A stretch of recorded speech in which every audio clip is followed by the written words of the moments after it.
Hello dear friends, भाई और बहनों, babus and didis, welcome. I am Umesh Kumar Upadhyay. Now you are watching your own channel Masters Academy for economics. Today in this video we will discuss about the consumers equilibrium under indifference curve approach. So let's begin.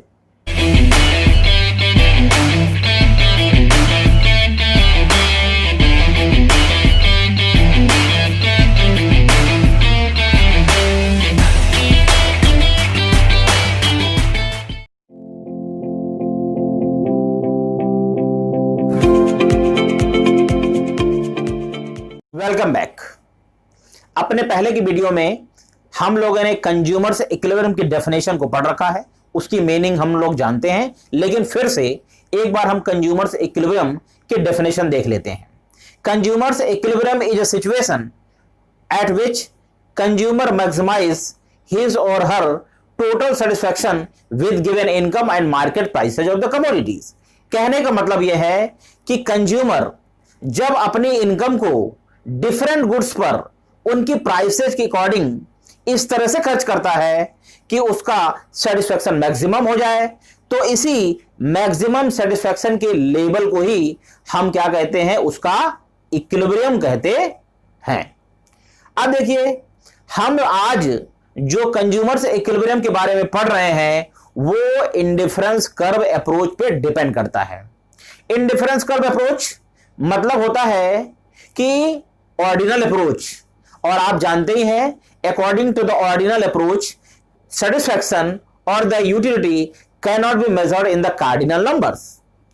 आपका ordinal approach या फिर indifference approach ये मान के चलता है कि कभी भी सेटिस्फैक्शन को या यूटिलिटी को कार्डिनल नंबर यानी 1 2 3 4 5 में मेजर नहीं किया जा सकता है। तो क्या किया जा सकता है? Only rank can be given. हर एक कमोडिटी के अलग अलग यूनिट से जो मिलने वाला सेटिस्फैक्शन है उसको रैंक दिया जा सकता है कि पहले यूनिट से हमको ज्यादा सेटिस्फैक्शन मिला, दूसरे से उससे कम मिला, तीसरे से उससे कम मिला, चौथे से और कम मिला। हम केवल किसी भी कमोडिटी की अलग अलग यूनिट से मिलने वाले सेटिस्फैक्शन को रैंक दे सकते हैं, बस। एक बात और जान लीजिए, आज जो हम कंज्यूमर इक्विलिब्रियम के बारे में डिस्कस करने जा रहे हैं वो कंज्यूमर इक्विलिब्रियम का डिस्कशन दो कंडीशंस पे डिपेंड करता है। आइए देखते हैं। पहली condition,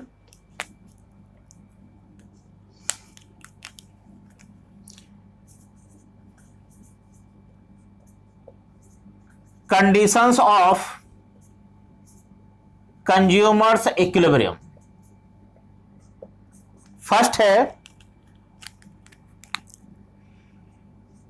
MRS XY is equal to PX upon PY। ये जो MRS है दरअसल ये X और Y दोनों कमोडिटीज के सेटिस्फैक्शन के रेशियो को शो करता है, और ये जो PX अपॉन PY है ये दोनों कमोडिटी यानी X और Y के मार्केट प्राइस के रेशियो को शो करता है। कहने का मतलब है कि जहां पर ये MRS कंज्यूमर के खुद के डिसीजन को शो करता है, ठीक उसी तरह से ये जो PX अपॉन PY है ये मार्केट के डिसीजन को शो करता है। कहने का मतलब है कि यहां पे MRS ये डिसाइड करता है कि वो एक X के बदले में कितना Y क्या करेगा, सैक्रिफाइस करेगा। वहीं पर ये जो PX अपॉन PY है ये मार्केट का डिसीजन है। मार्केट ये परमिशन देता है कि कंज्यूमर एक X के बदले में कितना जो है Y को क्या कर सकता है, सब्स्टिट्यूट कर सकता है। जब तक कंज्यूमर का खुद का डिसीजन, मार्केट का खुद का डिसीजन, दोनों डिसीजन जब तक मैच नहीं होते हैं तब तक कंज्यूमर का इक्विलिब्रियम का डिसीजन ये कंफर्म नहीं हो सकता है। आप ये भी जानते हैं कि MRS XY is the slope of indifference curve, और the same way PX upon PY is the slope of budget line. तो आप ऐसे भी कह सकते हो, ऐसे भी लिख सकते हो आप कि slope of indifference curve is equal to slope of budget line. और आप ये भी जानते हैं जब दो कर्व का स्लोप इक्वल होता है तो क्या होता है, इसका मतलब होता है कि indifference curve and budget line are tangent to each other. जिस पॉइंट पर MRS equal to PX upon PY होगा या IC का स्लोप और बजट लाइन के स्लोप को बराबर होगा, उसी पॉइंट पे दरअसल IC और बजट लाइन एक दूसरे के टेंजेंट भी होंगे। दूसरी देखिए,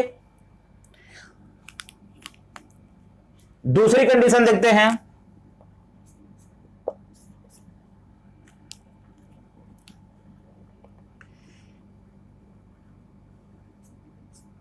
IC is convex to origin।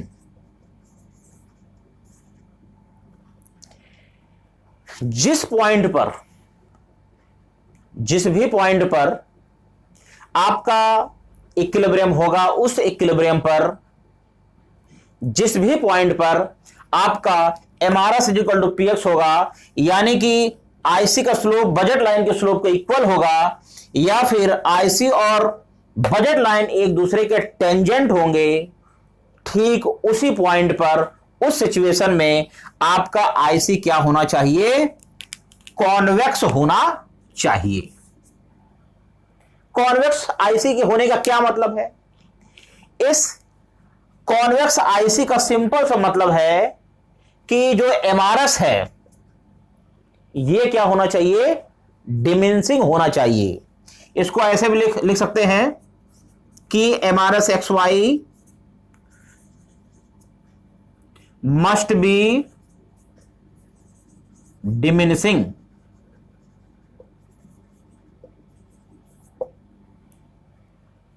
MRS XY diminishing का क्या मतलब है, इसका सिंपल सा मतलब यह है कि एक X को बढ़ाने के लिए, एक X के कंजम्पशन को इंक्रीज करने के लिए Y की जितनी पहली यूनिट्स सेक्रीफाइस की जा रही थी, वो दूसरी यूनिट को इंक्रीज करने के लिए, दूसरे यूनिट के कंजम्पशन को इंक्रीज करने के लिए और कम हो जाएगी। यानी कि X की लगातार यूनिट्स के कंजम्पशन को बढ़ाने के लिए Y की पहले से कम यूनिट सेक्रीफाइस की जाएगी।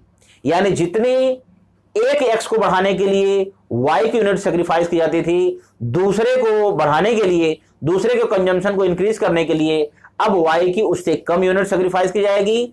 फिर तीसरे जो है X की कंजम्पशन को बढ़ाने के लिए, तीसरे X के कंजम्पशन को बढ़ाने के लिए अब Y की और यूनिट्स कम से कम सेक्रीफाइस की जाएगी।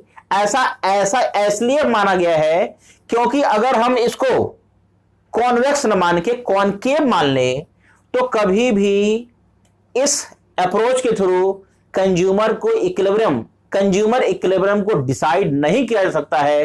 क्योंकि अगर हम इसको कॉनकेव मान लेते तो इसका मतलब है X के यूनिट्स के कंजम्पशन को बढ़ाने के लिए Y की ज्यादा से ज्यादा यूनिट सेक्रीफाइस की जा रही है। तो ऐसा कोई भी सिचुएशन नहीं आएगी जिस समय X को बढ़ाने के लिए Y की यूनिट्स का सेक्रीफाइस जीरो हो सके। यानी कोई ऐसी सिचुएशन नहीं आएगी जिस समय जो है आपका इक्विलिब्रियम डिसाइड हो सके। इनका इक्विलिब्रियम तभी डिसाइड हो सकता है जब X को बढ़ाने के लिए Y की डिमिनिशिंग रेट में सेक्रीफाइस हो। ऐसी ही सिचुएशन में ऐसा पॉसिबल है। अब हम कंज्यूमर से इक्विलिब्रियम को डायग्राम से एक्सप्लेन करते हैं। एक डायग्राम है जिसमें OX एक्सिस पर हमने X कमोडिटी को दिखाया है, OY एक्सिस पर हमने Y कमोडिटी को शो किया हुआ है। इस डायग्राम में ये जो BL एक स्ट्रेट लाइन है, ये बजट लाइन को शो कर रही है, और इसमें IC1, IC2, IC3 ये 3 इंडिफरेंस कर्व है जो ये बता रहे हैं कि higher IC higher level of satisfaction को क्या कर रहा है, शो कर रहा है। जितना सेटिस्फेक्शन IC1 से मिल रहा है उससे ज्यादा सेटिस्फेक्शन IC2 पे मिल रहा है, और उससे ज्यादा सेटिस्फेक्शन मिल रहा है IC3 पर। एक रेशनल कंज्यूमर का हमेशा यही प्रयास होता है, यही टारगेट होता है कि वो अपने इनकम से और डिफरेंट गुड्स की प्राइसेस से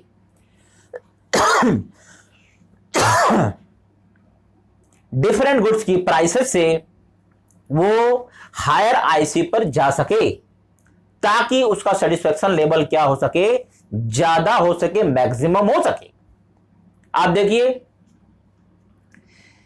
इस IC कर्व पे, जो आप देखिए इस IC1 कर्व द्वारा इस बजट लाइन को 2 पॉइंट पे इंटरसेक्ट किया जा रहा है, S और T। लेकिन कंज्यूमर के लिए चाहे S हो चाहे T हो, दोनों सेम लेवल ऑफ सेटिस्फेक्शन दे रहे हैं, और इनसे बेहतर आपका उसके लिए IC2 है, क्योंकि बजट लाइन और यहां पर IC दोनों का यहां पे E पॉइंट पर क्या बन रहा है, टेंजेंट बन रहा है। कहने का मतलब है कि E पॉइंट पर IC2 का जो स्लोप है यानी MRSXY और बजट लाइन का जो स्लोप है यानी PX/PY दोनों मैच कर रहा है, और इसी सेम बजट लाइन से, सेम इनकम से कंज्यूमर क्या कर पा रहा है, IC1 की अपेक्षा IC2 पे जा पा रहा है। अब कंज्यूमर चाहता तो है कि वो IC3 पर चला जाए, लेकिन इम्पॉसिबल है, क्योंकि उसके पास इतना बजट नहीं है।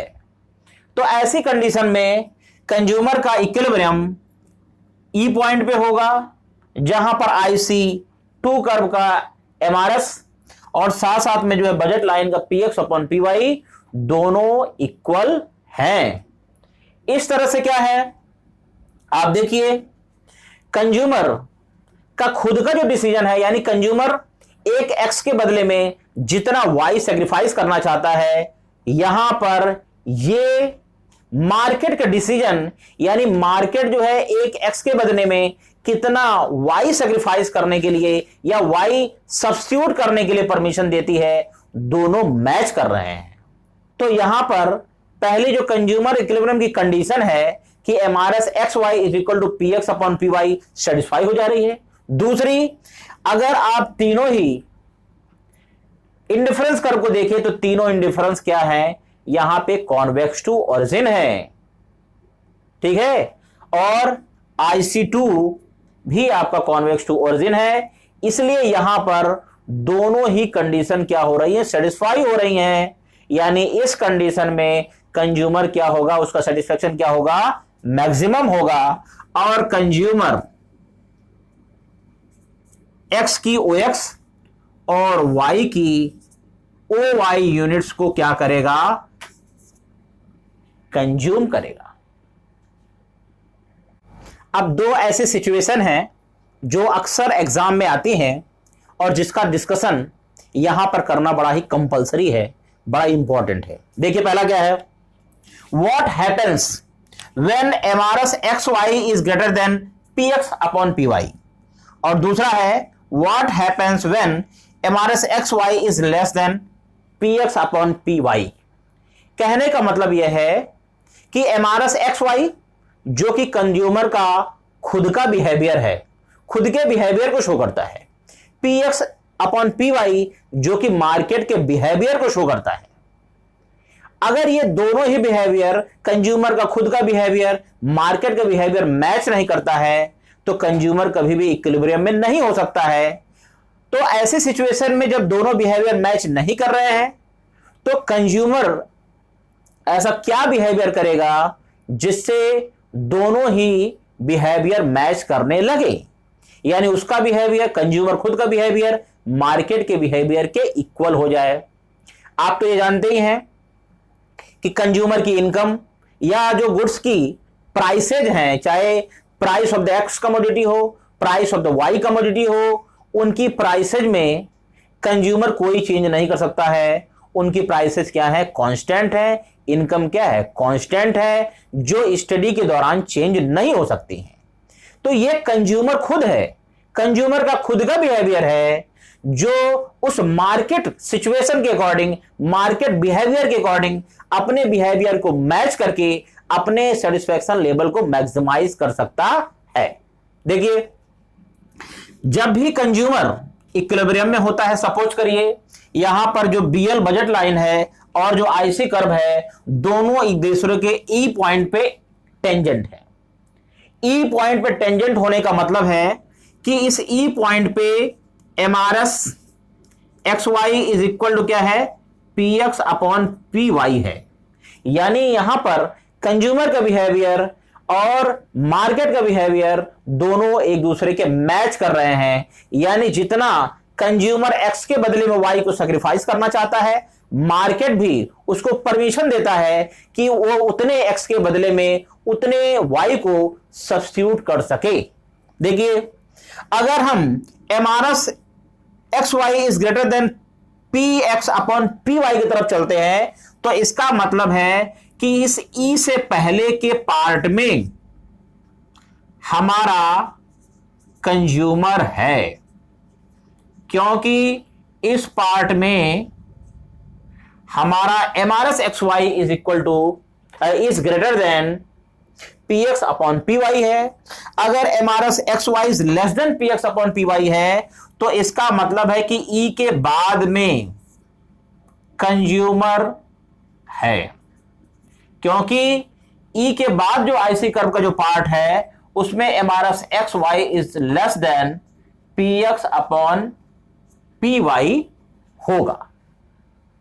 तो अगर इस आईसी कर्व के लेफ्ट साइड में, यानी आईसी कर्व के इस पार्ट में अगर कंज्यूमर है, यानी कि MRS X Y is greater than P X upon P Y है, तो कंज्यूमर को क्या करना पड़ेगा? इसका मतलब है कि कंज्यूमर को अपना एक्स कमोडिटी का कंजम्पशन बढ़ाना पड़ेगा, क्योंकि जब वो अपने एक्स कमोडिटी के कंजम्पशन को बढ़ाएगा तो ऐसी सिचुएशन में उसका एमआरएस क्या होगा? डिमिनिश होगा। आपको मालूम है, जैसे जैसे एक्स का कंजम्पशन बढ़ाते हैं, वाई के जो सैक्रिफाइस करते हैं उसकी वैल्यूज लगातार घटती रहती हैं। तो यानी कि एमआरएस की वैल्यू क्या करती हैं? घटने लगती हैं। भाई एमआरएस मतलब क्या है? एमआरएस मतलब होता है एक्स की एक यूनिट के लिए वाई की सैक्रिफाइस की गई यूनिट्स का रेशियो। यहां पर एमआरएस वाई की वैल्यूज को शो करता है, और ये वैल्यूज तभी घटते सीक्वेंस में होगी, तभी घटते क्रम में होंगी जब हम क्या करेंगे? एक्स के कंजम्पशन को बढ़ाएंगे। तो सिंपल सी बात है, अगर कंज्यूमर आईसी के लेफ्ट साइड में है, यानी कि उसके सामने सिचुएशन है MRS X Y is equal to greater than P X upon P Y, तो उसको एक्स का कंजम्पशन बढ़ाना होगा और वाई को सैक्रिफाइस करना होगा। तो ऐसी सिचुएशन आएगी जहां पर उसका MRS P X upon P Y के धीरे धीरे क्या हो जाएगा? बराबर हो जाएगा। लेकिन अगर उसका एमआरएस एक्स वाई ये P X upon P Y से लेस है, तो इसका मतलब है कि कंज्यूमर ने एक्स की ज्यादा यूनिट को कंज्यूम कर लिया है, जिसके वजह से उसकी वाई की वैल्यू जो सैक्रिफाइस कर रहा है, यानी कि जो एमआरएस है वो लगातार उसका घट गया है। यानी कंज्यूमर आईसी के राइट साइड पे है, तो राइट साइड से उसको लेफ्ट साइड में जाना है। तो यानी कंज्यूमर को क्या करना होगा कि उसको वाई का कंजम्पशन बढ़ाना होगा और एक्स का कंजम्पशन क्या करना होगा? कम करना होगा। ठीक है, या ऐसे भी कह सकते हैं कि वो जो एक्स का ज्यादा कंजम्पशन कर लिया है उसको एक्स का कंजम्पशन कम करना होगा और वाई का कंजम्पशन बढ़ाना होगा, जिसके वजह से उसका एमआरएस की वैल्यू क्या हो जाएगी? धीरे धीरे इंक्रीज होगी। और इस इंक्रीज होने की वजह से एक ऐसी सिचुएशन आएगी जब दोबारा उसका एमआरएस एक्स वाई और P X upon P Y के क्या हो जाएगा? इक्वल हो जाएगा, और कंज्यूमर का जो इक्विलिब्रियम था वो रीस्टोर हो जाएगा। तो आज के वीडियो में इतना ही। हम मिलते हैं नेक्स्ट वीडियो में नेक्स्ट टॉपिक के साथ। तब तक के लिए बाय बाय, जय हिंद।